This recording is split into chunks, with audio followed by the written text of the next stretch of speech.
Okay, so as I say, formally welcome to Nottinghamshire's Accountability Board for the 9th of July 2024. We have today on the public agenda improving road safety, and we also have improving outcomes for victims of crime and ASB, which will both be presented by Chief Inspector James Walker and Superintendent John Foy today. I will quickly go through the outstanding minutes. I'll take it that people have read the outstanding minutes, and I'll just go through the two that are outstanding. So number 13, MB to speak to Nicola Wade to review the decisions logged in the document Streamline Processing Development. So that's over to you, Chair. Yeah, no, that's almost there now. We've done our OPCC side of the house. We're talking to Mark and the Deputy Chief Constable on Monday in relation to the whole process with the force and ourselves. Lovely, okay. Nearly there. Thank you. And 21, more work to be done on the police staff vacancy figures. Further detailed breakdown is required. It's ongoing with DB, is currently the liaison with HR.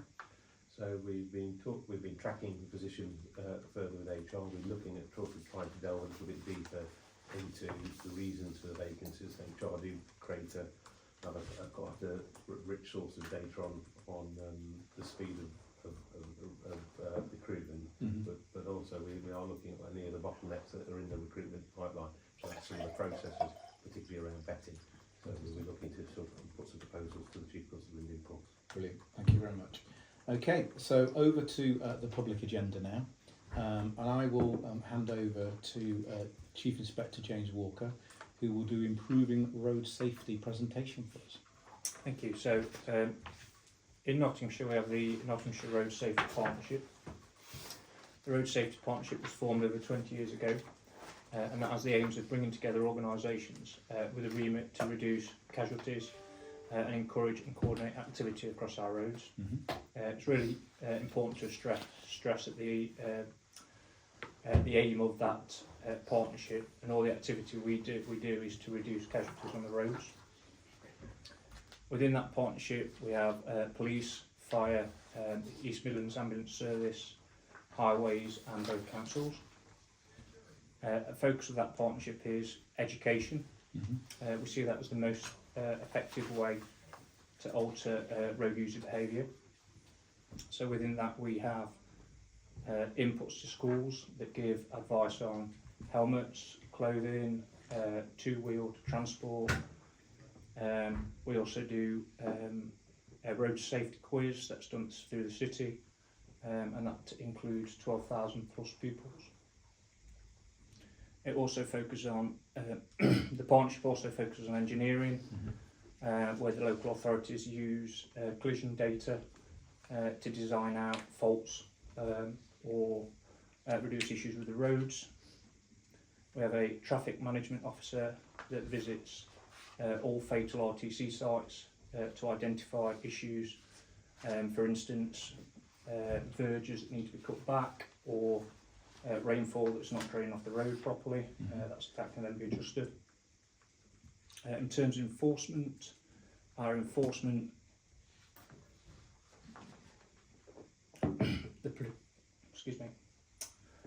the police process 85,000 to 95,000 offences a year. That's from things such as speeding and red light traffic cameras. The offenders then offered a driver awareness course if the driver is eligible, a conditional offer, which is a £100 fine and 3 points on their licence, or potentially a court appearance.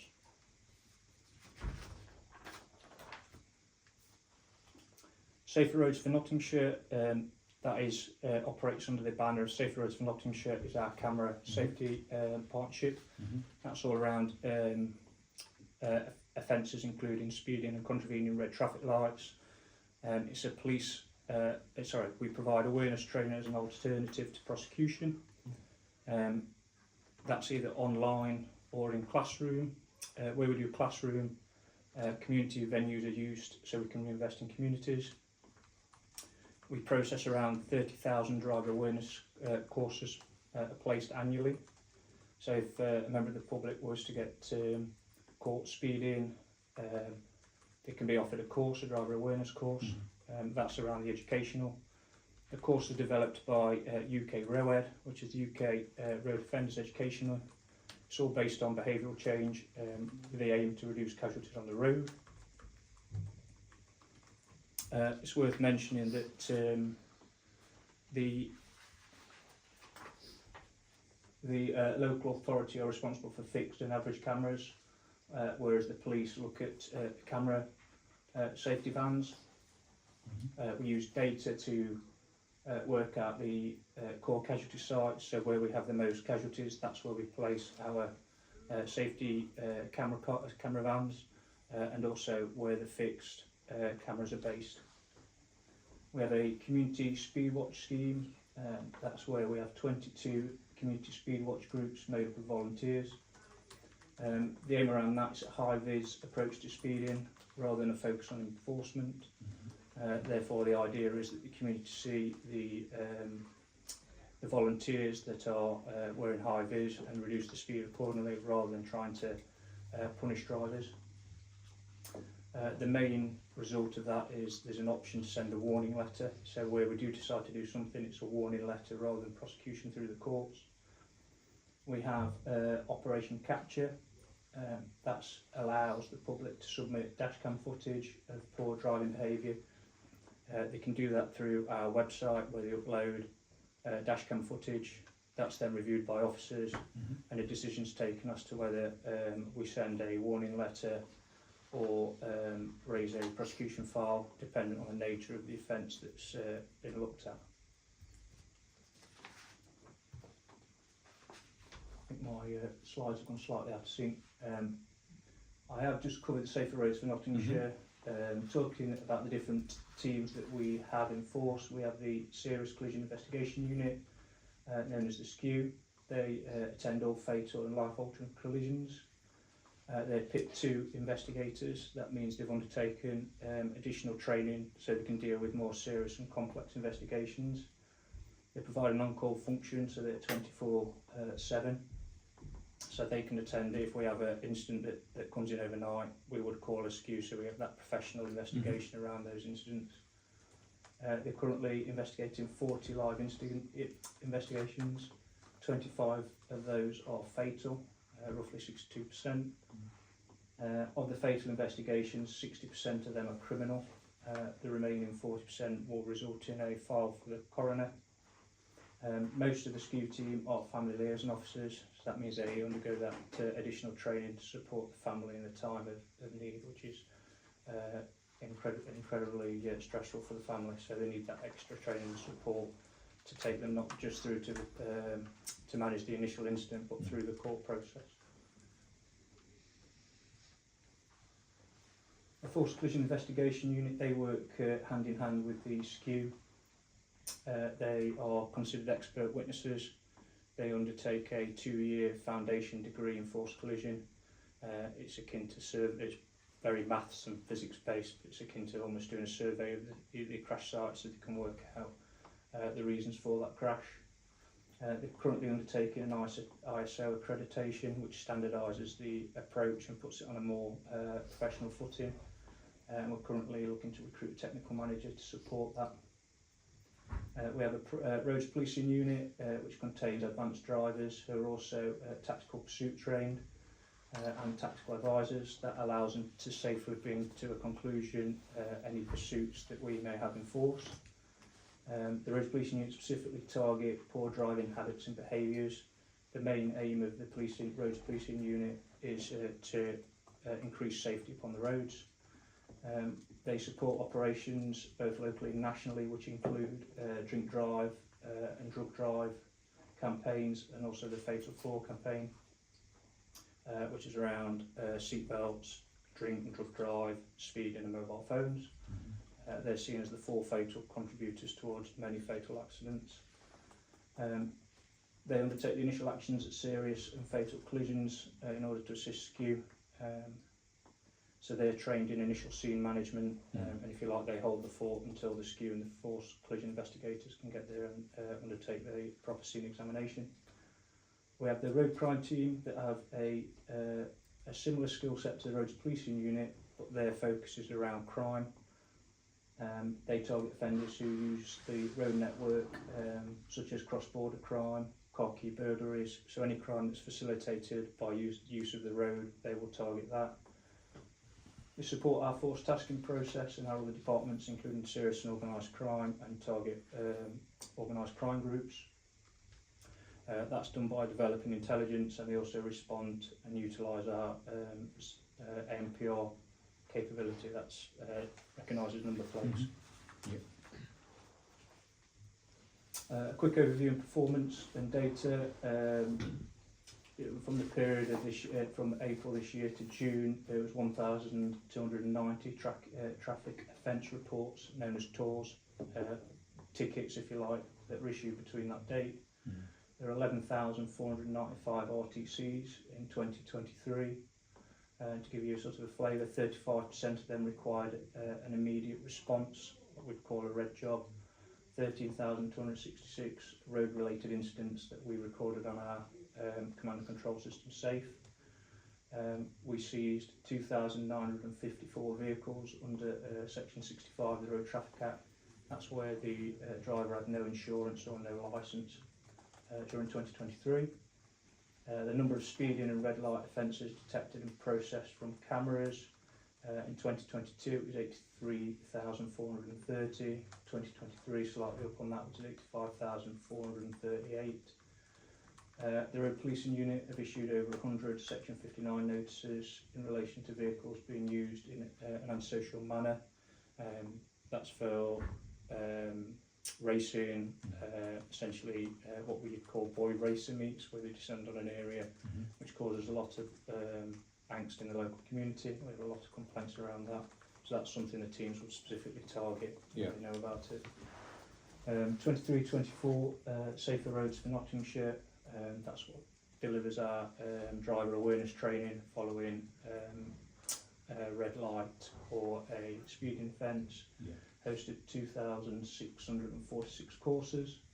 That was 636 classroom and just over 2,000 online, and that serviced a total of 30,000 clients. Any questions? That's a sort of brief overview. Yeah, I do. Obviously, safer roads is one of my priorities, so I'm very sort of keen on the figures of this, and I know that there's a lot of data around road safety. So my first question to you is, we have some marked increases in the number of people killed or seriously injured in Nottinghamshire roads over the last year. It's up about 40%, and this obviously describes that levels are now higher than the pre-COVID norm. What factors are affecting this, and how are the police and partners responding?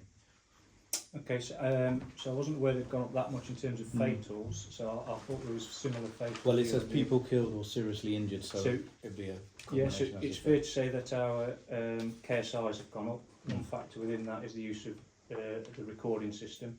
So if you look at the system we use now, it's crash. It distinguishes, it breaks down the serious into more categories. For instance, if you were to break a bone in your thumb, previously on the old recording system, that would be written down to officer has the option to select slight, serious or fatal. We'll probably put that as slight.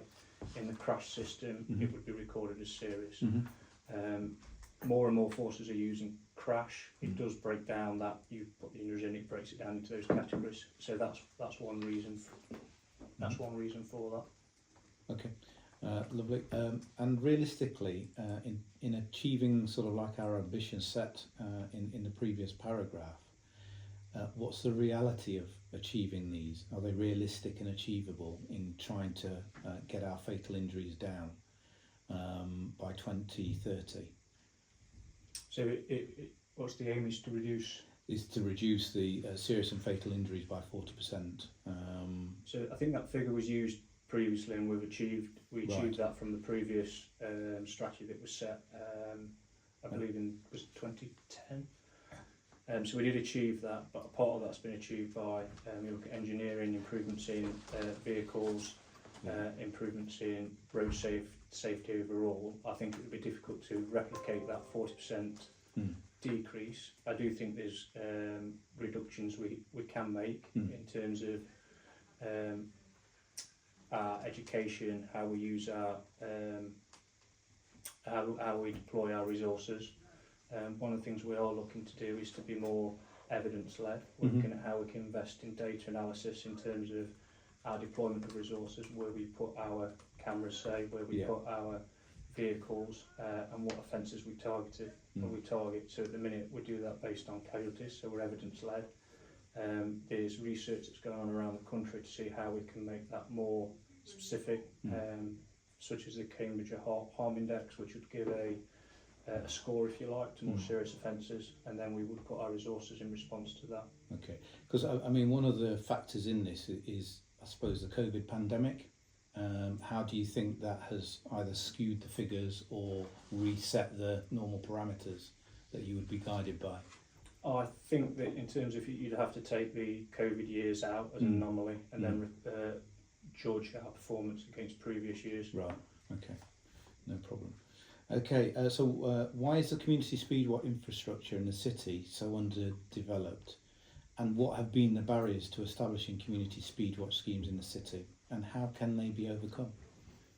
Difficult question. The community speedwatch is normally run by the neighbourhood policing teams, so not by my department as such. I think there is work we can do there, potentially advertise it more widely, utilise our KINs and our community groups to say this is available to you. I think we tend to get more complaints around speeding outside of the city, because the roads are longer, there's more speeding, it's more of an issue, whereas the issues within the city tend to be different. Their priorities and focus from the residents within the city tend to be slightly different. Okay. But again, there is work we can potentially do there. Okay. And how can we be assured that the revenue from enforcement is being used to maximise the effect and being reinvested in prevention initiatives and delivering us, I suppose, value for money? So in terms of using that money, that's the only way we can use the money. Legislation suggests that's what we fully intend to do. Areas where we can reinvest that money is in supporting our roads policing units and our teams to expand, to ensure that they've got the proper supervision. Something that's been recently agreed at our Force Executive Board. We're reinvesting money, and we're using some of that money to do that. We talked about improved data analysis. That's one area where we've certainly considering reinvesting money in terms of ensuring our resources get put in the right places. Okay. How is op capture being promoted among road users? I suppose both of these are with potential footage to submit to those exhibiting risky driving behaviour from dash cams. So how are we sort of promoting that to our public to say that this is a scheme you can use, and sort of like the outcome of that is very helpful to us to enable, obviously, those who are exhibiting risky driving behaviours? Well, it's published on our website, so when it goes on our website you'll be able to see it. I'm relatively new to the post, so I'm not sure what communication's gone out to the public, but certainly that's something we can look at, and we'll use our social media outlets to publicise that. Certainly we've had a year-on-year growth in the number of submissions to op capture, so the public are aware of it. I've got some data somewhere. I think there's just over 1,000 for last year. 1,140 reports. 862 of those were suitable for further action. So it's a good resource, really, isn't it? It is a good resource. A majority of the response is warning letters. Do the public get feedback when they submit, so that they know that some use has been made of it? They should do. Right. We should keep our I say victims, but persons reported in this case, updated of any action taken. Brilliant.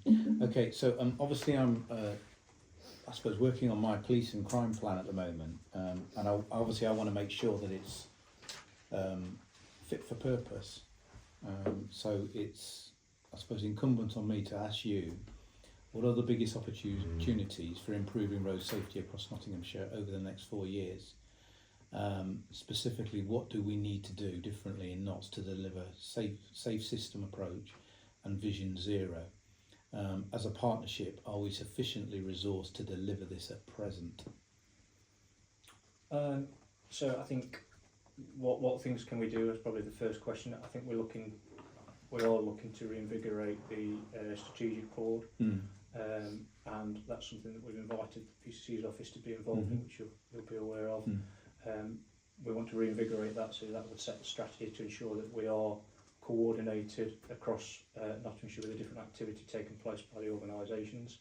Underneath that, we've got the tactical board, which currently is the Nottinghamshire Road Safety Partnership. I think we can assist that by investing in and looking at the evidence-led approach to where we put our resources in terms of data analysis, and then I think we continue to focus heavily on education. The enforcement aspect, we have recently agreed an uplift to the sergeant, so the road policing unit will get dedicated supervision. We continue to have a road crime team, so we'll have the enforcement arm. We work very closely with partners in the local authority and also the highways in terms of the education, the engineering aspect of it in terms of designing out faults. So I think we continue to focus on that with a reinvigoration of the strategic partnership board, and then we focus on those things. Okay, fantastic, thank you. And my last question to you, rural crime is a major issue obviously in our county, in the sense that 60% of our county is rural. Every time I go out and visit rural communities, they're always talking about off-road biking, and obviously it remains a major concern for many communities. What is the force doing to address this issue?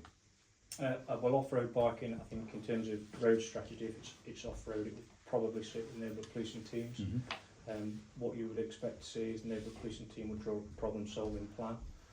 What that could involve is identifying those people using those bikes, places where they might buy fuel from. So in terms of the off-road bikes are often filled up with the jerry cans. So if we go and liaise and work with local providers, do you have young people filling up jerry cans that we then think is going to be used?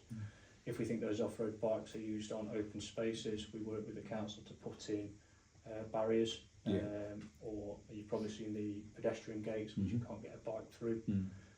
Should those bikes be on the road, there's certain things we can do from a road perspective in terms of the roads policing team, and tactics we can use to limit the risk of those bikes to the public using the roads. Okay, lovely. Thank you for that. So that's the end of my questions. Dan, is there anything you need to ask Michelle? No? Okay, so in terms of that session then, I will close it off and just say thank you to Chief Inspector James Walker for answering the questions and delivering your presentation. I will now move on to our second presentation, and that's with Superintendent John Foy, and he'll be talking about improving outcomes for victims of crime. Over to you, John. Good afternoon, everybody. So, as the Commissioner said, John Foy, Superintendent. One of my portfolios is the Victim Codes of Practice.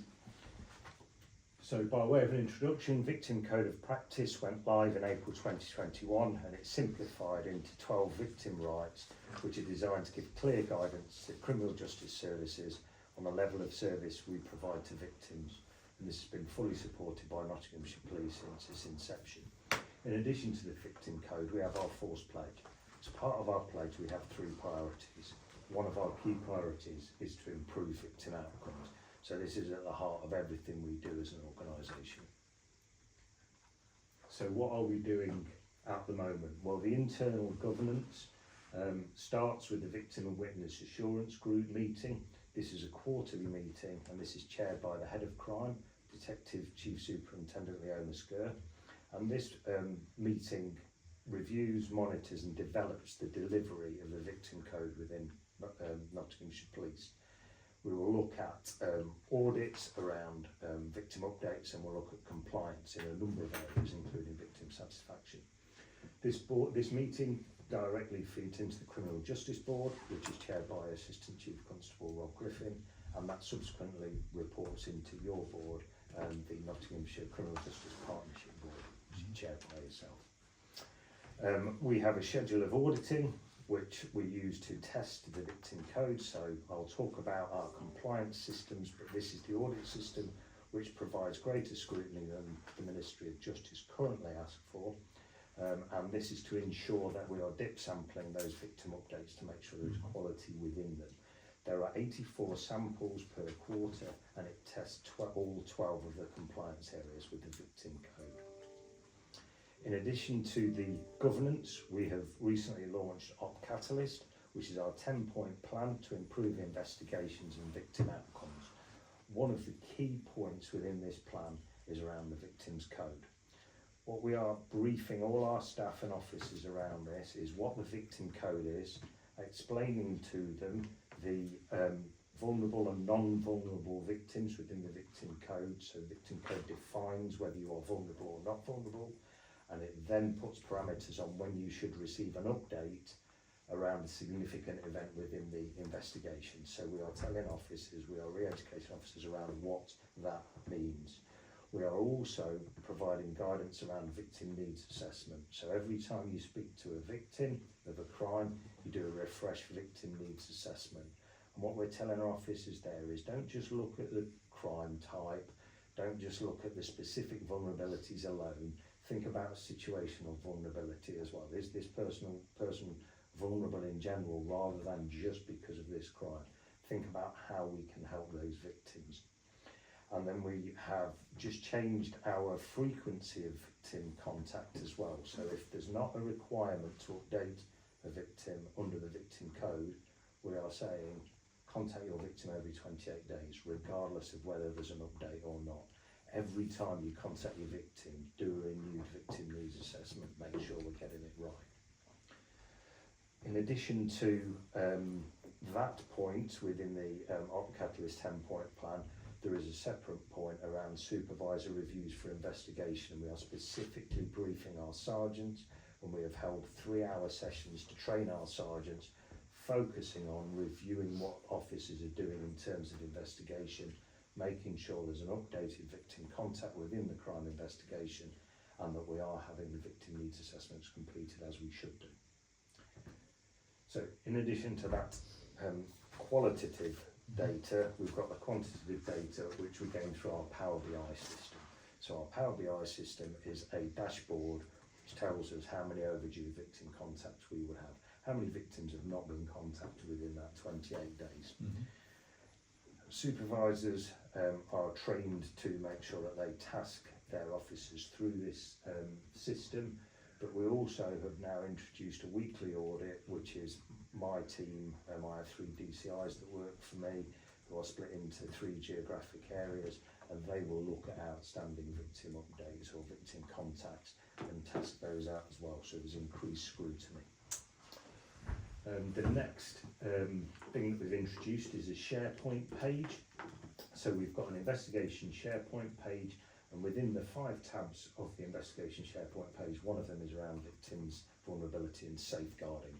Within that are a number of guides that we've created in partnership with Victim Care and Remedy, so that we can tell officers what is expected, what does a victim needs assessment look like, because it's very easy just saying make sure we do a victim needs assessment, but there's actually a guide as to what we want them to do. There's guides within there that we've developed with Witness Care, so Witness Care would perhaps highlight some areas that we could improve, and so they've written us some guides so that the officers have got those guides to try and improve our service. We also introduced a couple of years ago something called the Victim app, which is an app obviously on the handheld devices, which allows officers to update victims, and if they're a victim of a number of crimes, it updates all the crimes at the same time. That has just gone onto our NAP system, so officers can use it on their laptops as well. A lot of our officers like that system because it's an app-based system. In addition to victim updates and making sure our victims are looked after, we also have introduced immediate justice. This is a programme obviously funded by the Office of the Police Crime Commissioner, and Superintendent Chris Pearson, who runs the process, has asked me to particularly highlight Phil Gilbert and Ellie Smalley, who are the project leads from your office, and they've done brilliant work in getting this off the ground. To date, we've had 170 referrals as part of the out-of-court disposal on there for a variety of offences, mainly drunken disorderly, common assaults, criminal damage, lower level offending. At present, we're only using immediate justice for adults, but we are looking at using this for young people as well.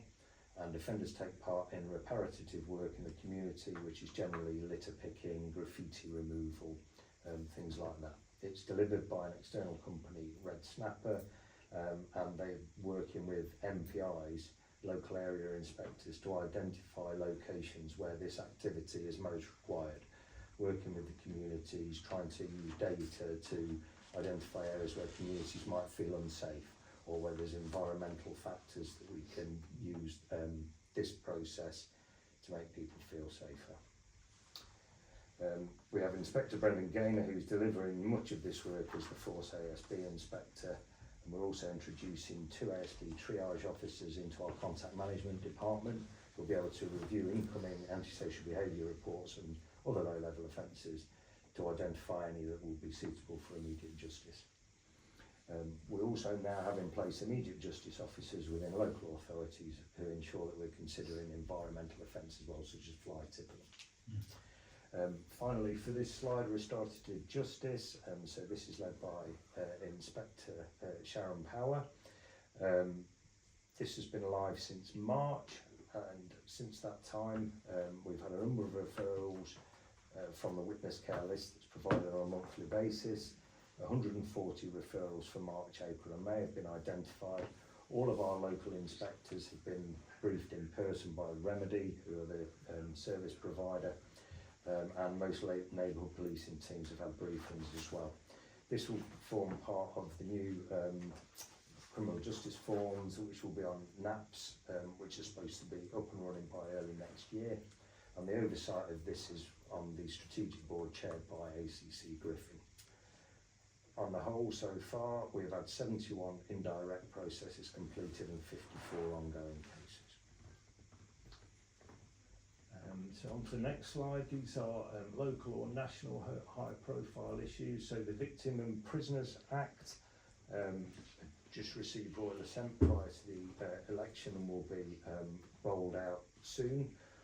We as a force are continuing to work with regional and NPCC colleagues in the development of that Act.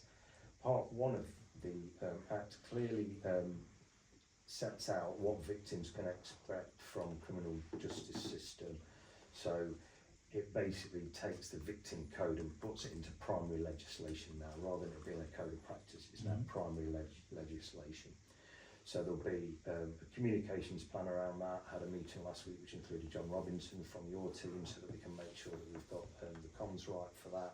And then there'll be an internal training package as well delivered to our officers to make sure everybody understands their role.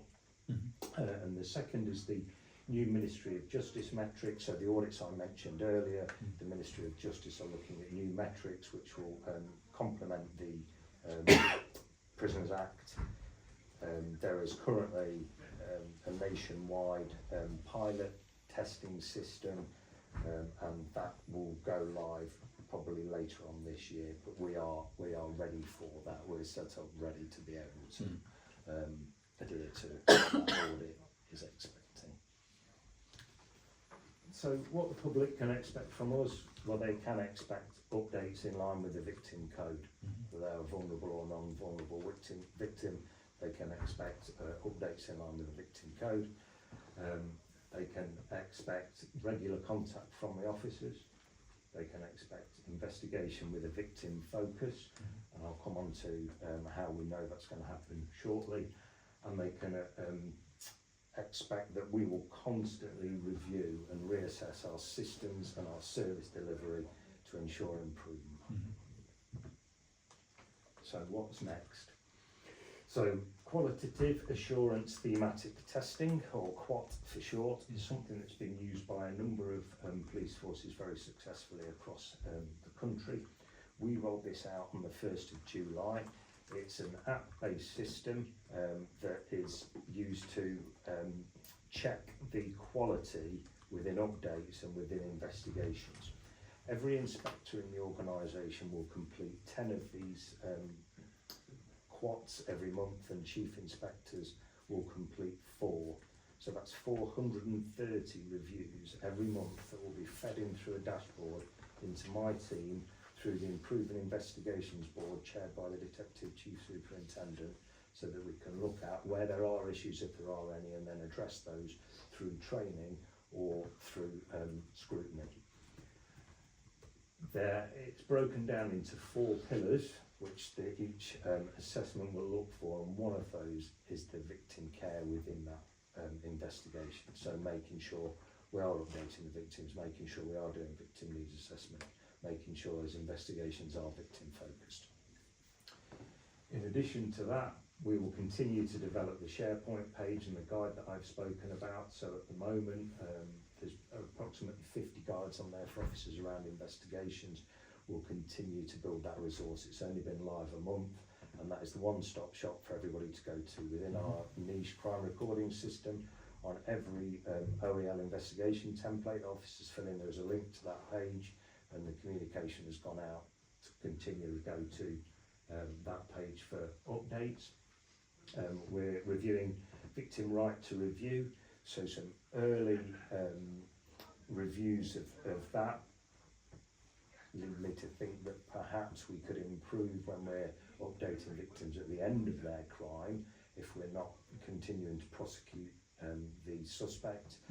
If we gave more information at that point, we might be able to reduce the number of victim right to reviews. So there's some work that we'd like to do there. We're reviewing our training delivery, so everybody in the organisation has had training around the Victims Code of Practice. Everybody's completed their college learn packages, the NCAL packages around the Victim Code of Practice, but we want to keep refreshing that training to make sure it's properly embedded. And then finally, we are looking at feasibility of using My Police Portal, which is an online portal that Humberside Police are using at the moment.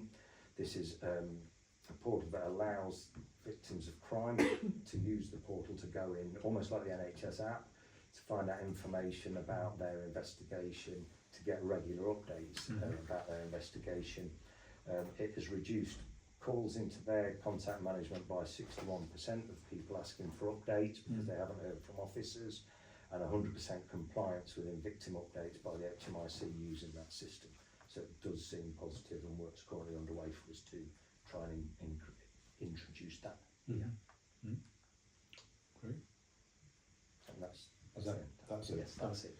Lovely. Okay, so I'd just like to ask you some questions. I mean, some of these questions you've touched on some of the bits already. So the report states that compliance with the victim code currently stands at 95%. Could you please explain exactly what this indicator measures and captures? Yeah, so this is, has the victim had an update? So within the Power BI system that I mentioned earlier, that takes data from our niche crime recording system. So it will say that a victim contact template, which officers have to complete when they update a victim, that's been completed in 95% of investigations within the time limits. So then what the QUAT reviews will do, will look at the detail within that template to make sure that we are providing meaningful updates, doing victim needs assessments, that type of thing as well. So that's where that data comes from. So we're trying to move away from just having a binary, we've done it, as to actually we've done it and this is how good it is. And so we think that's a really important piece, and it's like with the work that John's done in the team, it's making people understand the benefits for the victims of us keeping them updated and understanding what we need to do, rather than just thinking I've just got to sort of tick a box and go through the No, I welcome that. Was there something you wanted to ask, Michelle? No. Oh, right, okay. Sorry, so next question. As part of Catalyst, I see that the frequency required for victim updates has been relaxed. I mean, you mentioned it, 21 days to 28 days.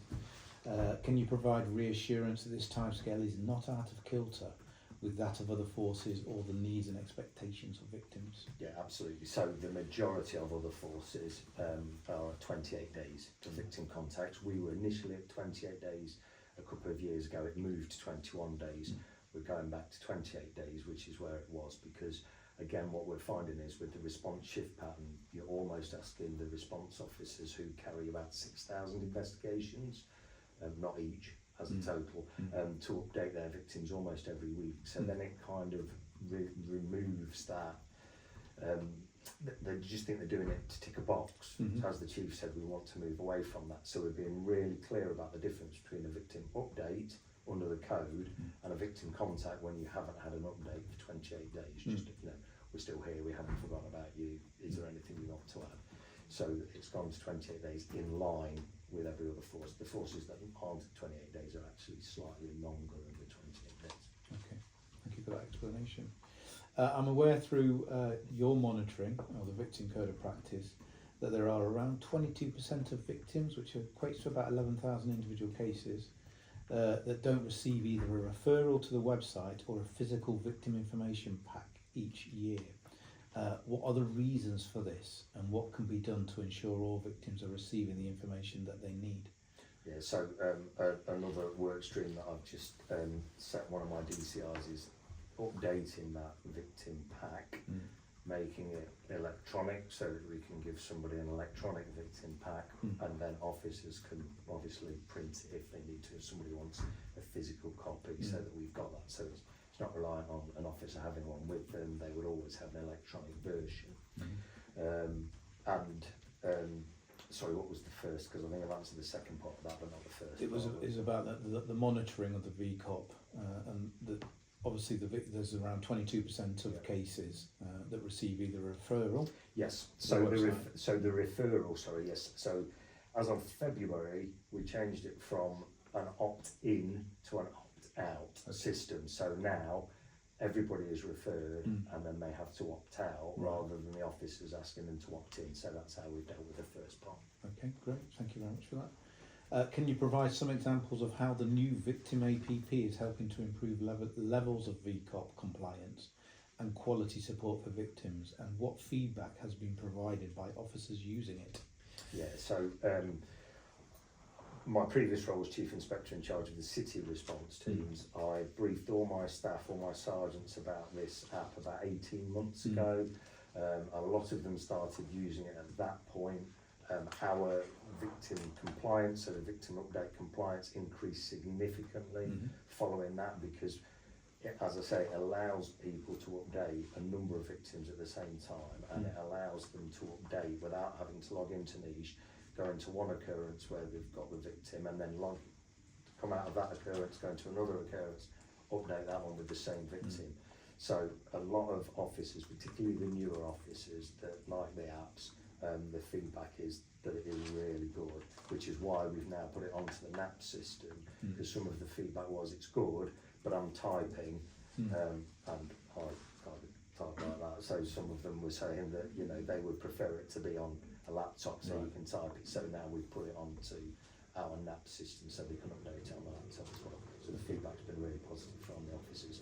Saves time for them. That's the main thing. Good. And the last question, there is currently a degree of confusion among partner agencies, particularly across the domestic violence and sexual violence sector, as to what the Prevention Hub does, where particular portfolios are now located, and what the Hub has responsibility for. This was particularly highlighted with regard to safeguarding responsibilities. So can you assure me that the operational remit of the Prevention Hub is clear and well understood by all key partners when it comes to supporting safeguarding victims? That would be worth me picking as Yeah. well. So we have done briefings around the Prevention Hub and what it does and how things have changed within there. If there are certain agencies that feel that they haven't had that briefing, I think we can make that available, because we are really confident that bringing those resources together is giving us a better ability to prevent, to work together, to problem solve. But obviously it's really important that people understand exactly what it's doing. So if there are gaps in understanding, then please share those with us and make sure they get the briefings. But we have proactively already briefed a number of different partners, so whether those have been missed, we just need to establish who that is. But certainly that's something we've undertaken. Thank you for that. So that's the end of my questions. Just want to thank Chief Inspector James Walker and Superintendent John Foy for your presentations. That is now the end of the public agenda. So we will now close down this public agenda. Okay, so item number 6 is an update on the College of Policing review into Nottinghamshire Police handling of the Valdo Callacane case. And Michelle will give the update, please. Yeah, Commissioner, well, since last month's meeting, not that much to report. The IOPC has confirmed that it's finalised its terms of reference for its investigation, so can commence work now. So you're hoping that it's now clear for the IOPC to confirm to the college which aspects of the bereaved families' concerns they can proceed with as part of their review, so progress can happen in parallel to the satisfaction of the IOPC, the college of policing, but importantly the bereaved families. So we wait to hear from them. Okay, thank you for that update. I will now close the public session.